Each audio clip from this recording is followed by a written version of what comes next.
is the damaged one. So it can't really, it can help, but it really cannot do the, take out the water of the boat, because the water of the boat inside is too much. Really, it's too much. So I was trying to take all of that, but I wasn't able to do that at once.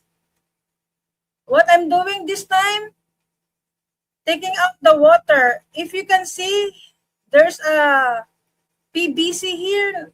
I'm not sure if you can see it. The water here, it comes out. That is from the boat. So it seems like it's almost half of the water, half of the boat, but I cannot finish at once. So I need to come back there the following day